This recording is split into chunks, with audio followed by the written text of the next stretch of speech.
So today we are going to make English style crumpets. So to make a crumpet, you need a mold like this.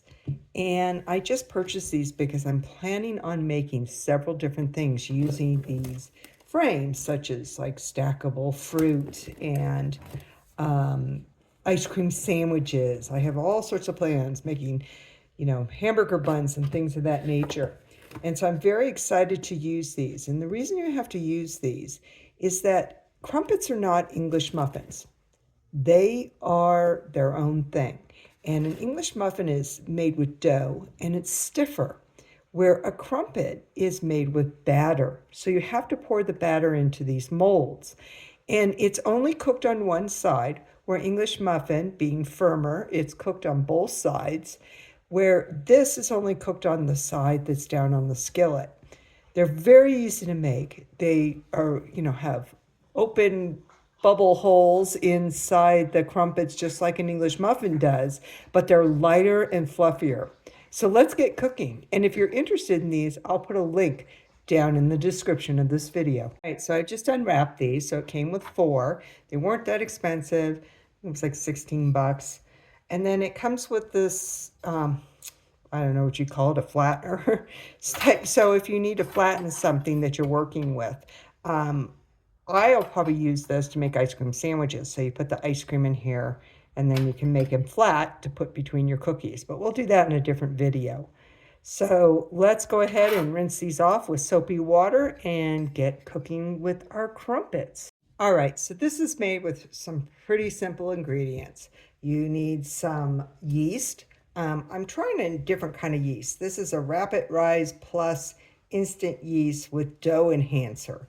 And it reads dough raises faster, over 10% higher than our traditional yeast. So since these are known to be fluffy, I thought it would be a good yeast to get to even make them fluffier. So we'll see. And especially I'm going to make 2 batches. I'm going to make a regular batch and I'm going to make a gluten-free batch. So I have regular flour and gluten-free flour here. And so I was thinking that this might help rise the gluten-free batter better. So we'll see. It also calls for sugar, and I'm going to be using baker's sugar only because I'm trying to empty my pantry because I'm in the middle of a move. But baker's sugar is a super fine sugar. That's the only difference between it and regular granular sugar. So it's just ultra fine, and it's really good about dissolving quickly in that's why it's called baker's sugar, because it just dissolves better in your baked products. It's also really good on the rim of a cocktail. So if you're making cocktails, get baker's sugar. It works better around the rim of a cocktail. The other ingredient that it calls for is baking powder and some butter. And it calls for unsalted butter, but I don't have any. But so I'm just going to go ahead and use regular salted sweet cream butter. So, as I said, a crumpet is different than an English muffin. They're completely different things. Their commonality or having the air holes that butter can get trapped in and make it really buttery and good. But it's basically a British griddle cake, and it's spongy and porous, and it originally came from, they believe, from Wales, and that it was originally an Anglo-Saxon type bread, but it was different back then. And by the time we got to the Victorian age, which was the 1800s, yeast and baking soda were introduced, and that's when it became fluffier and taller and had more holes in it, and is the crumpet that we love today. So I've got 2 bowls going here, and one's going to be gluten-free and one's going to be regular flour. So we're going to go ahead and mix 1 cup of flour and 3/4 of a cup plus 1 tablespoon of warm water, just tap water is fine, and a 1/2 teaspoon of salt, a 1/2 teaspoon of the sugar, white sugar, and 1 teaspoon of baking powder.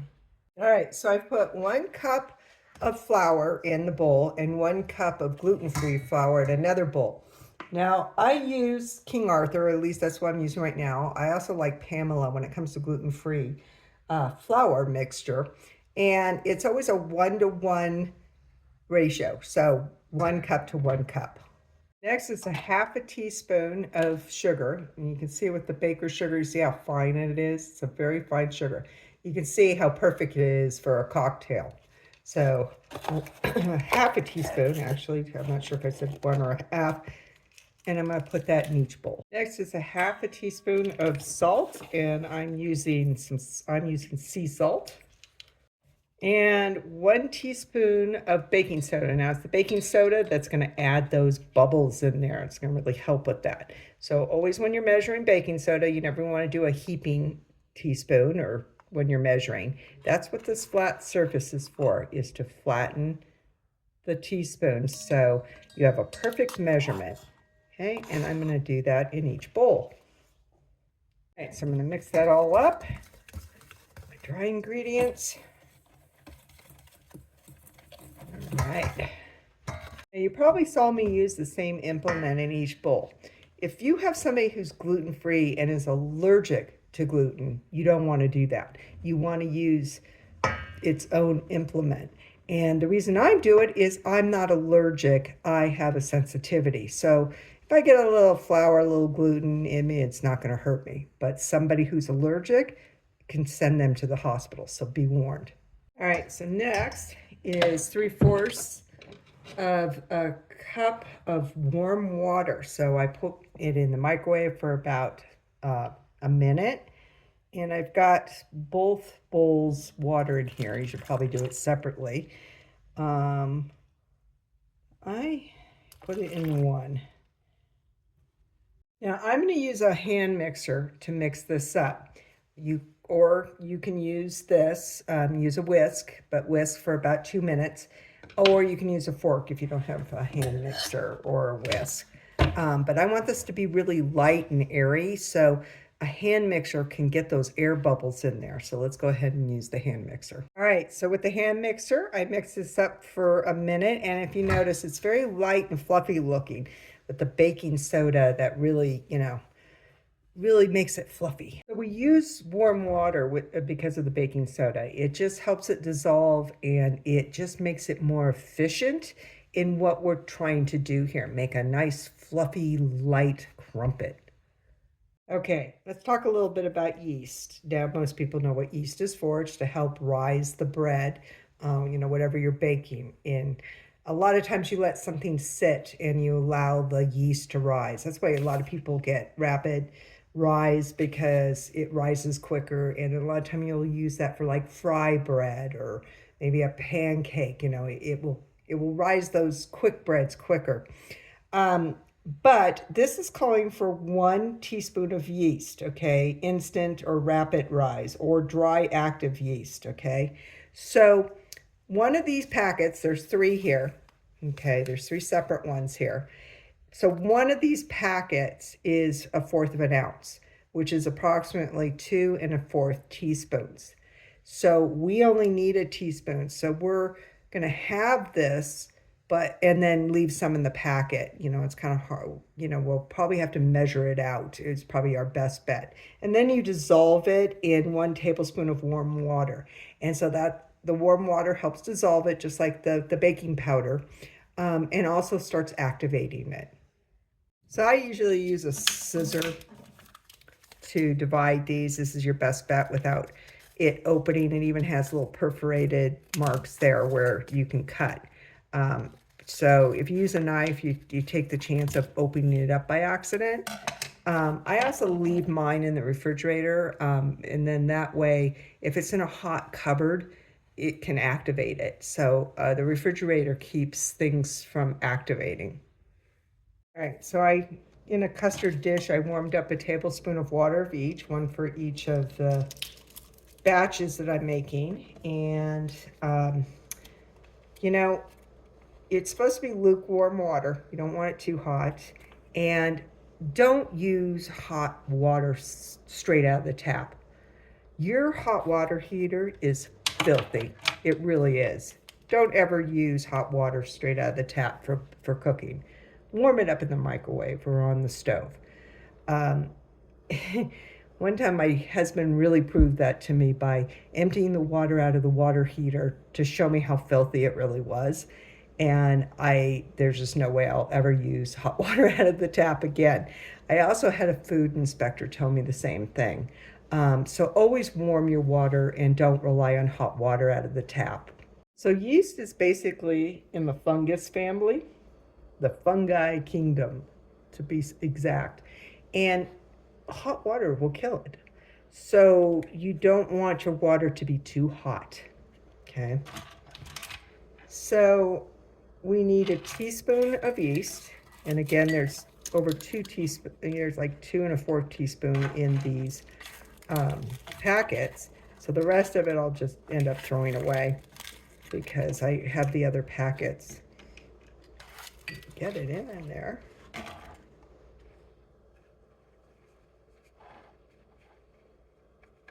There we go. Put a little more in here. All right, so we stir this up to get it to dissolve. You want to make sure that there's, no pasty chunks in there, that is completely dissolved. Okay. And it's all liquefied, not the paste. All right, so we're going to put these in our batter that we've already made. Now, I was questioning this and I made a little bit of a mistake.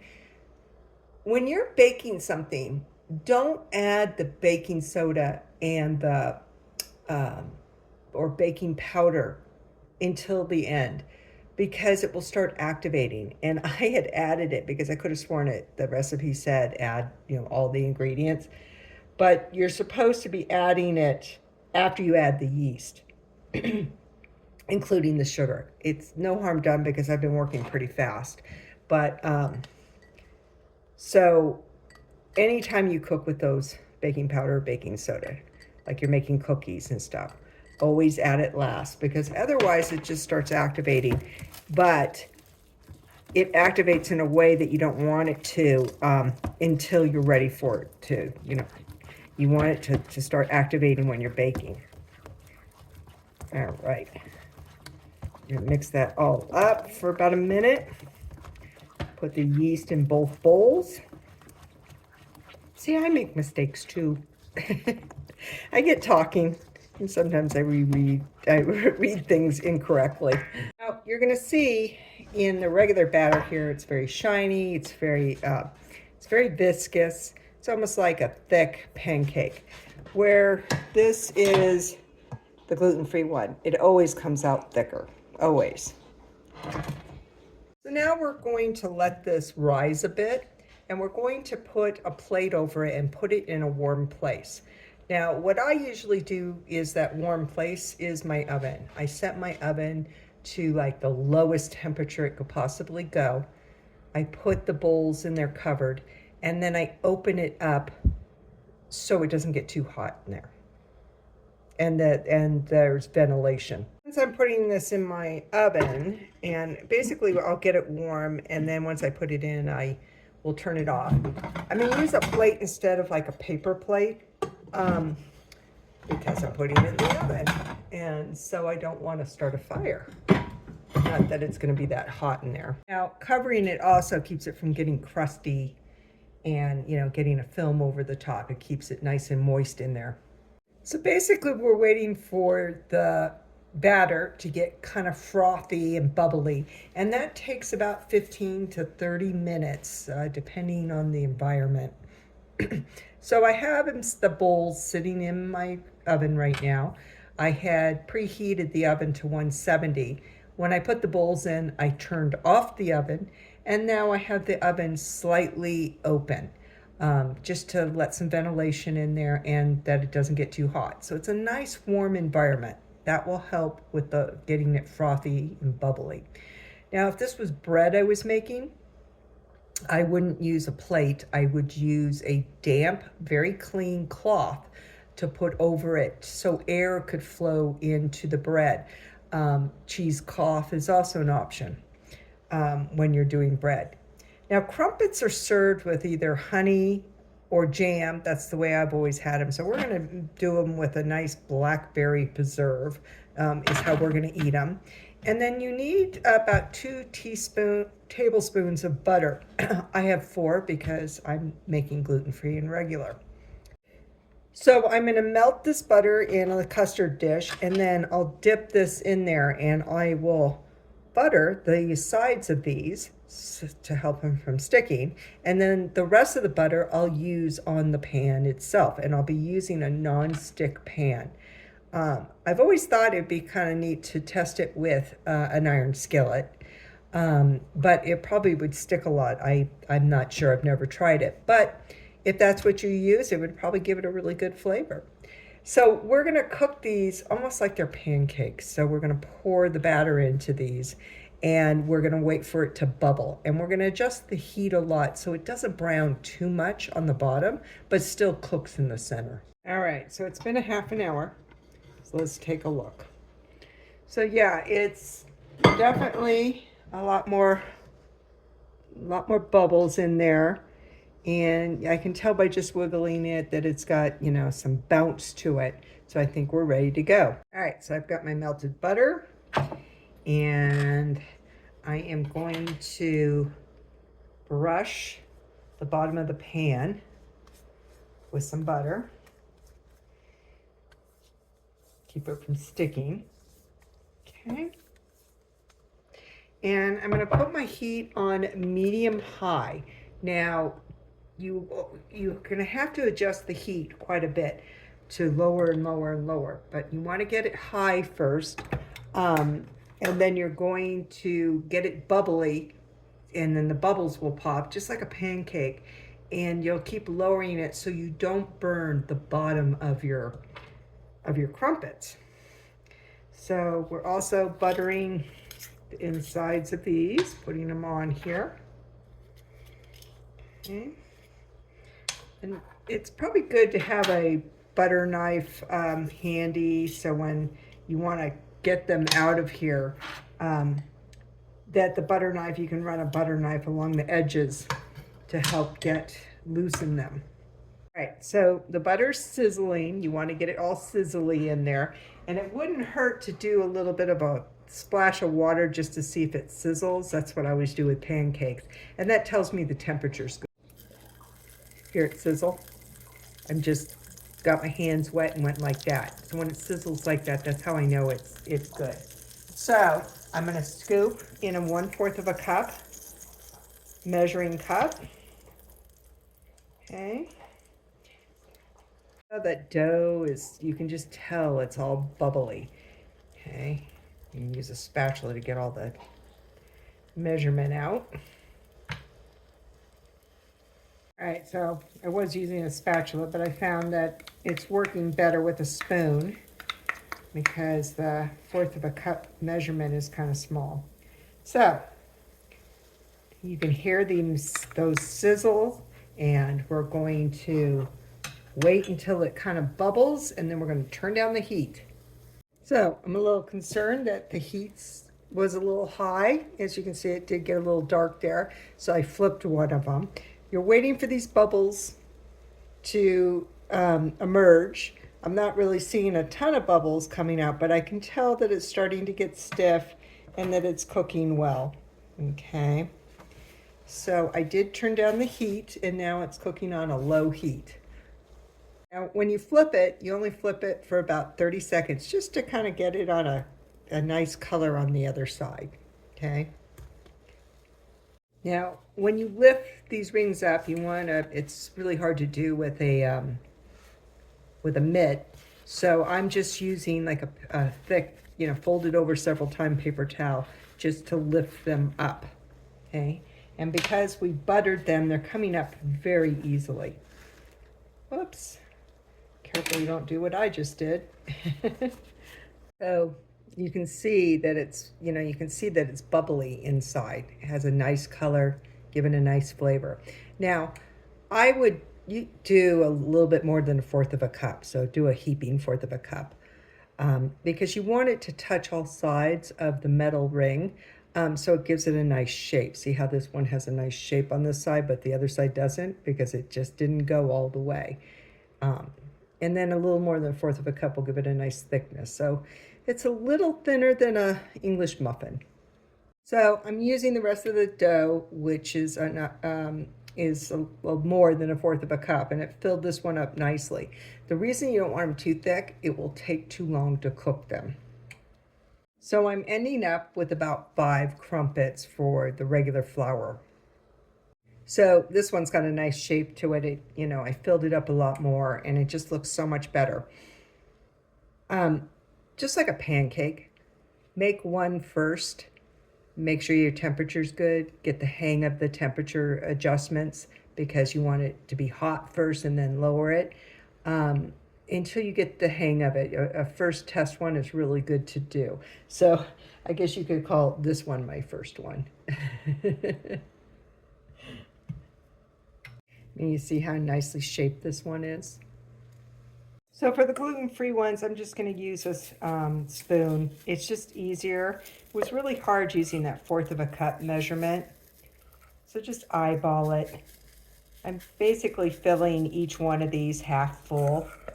I definitely don't have the same yield as I'm getting out of the regular flour. I'm probably just going to get about 3 out of these. And it's basically because I'm filling them up more than I am with the others. But the dough came out really, really nice for the gluten-free ones. It's very fluffy and very airy. Now you don't want to fill them up too much, because like this one's taking a long time to cook because I have it so full. So I have the heat lowered because I don't want it to burn on the other side. So too, it's hard to get the ring off, to get an edge without burning yourself. Now, crumpets can, be kept in the refrigerator if you want, and they're really good the next day, like a lot of things are. Now, if you're having problems cooking them, because I put a lot in this and it's not cooking in the center real well, I think I'm going to try putting a lid on and kind of steam them. So I put the lid on, causing them to steam inside. It will probably help with the fluffiness. Yeah, so that made it nice and steamy. So the result is put just a little more than a fourth of a cup in to the molds. This one was too thick. It took too long to cook because it was so tall. This one is absolutely perfect. The gluten-free ones came out more like biscuits. So I'm very curious to see how they taste. All right. Put some jam on it, or you can put butter or honey. Doesn't that look wonderful? So the gluten-free ones are kind of doughy inside. Happens to me a lot with gluten-free. But the ones that are regular, they're delicious. The gluten-free ones are still good. Of course, regular is better. It's like that in all baked goods. That's good. Keep in mind, all the recipes we go through today can be found on our website, moderndayfoodie.com. And we'll also put a link to each recipe in the description of this video. We invite you to watch all our vintage recipe videos, from our Eating Like a President series to browsing vintage cookbooks.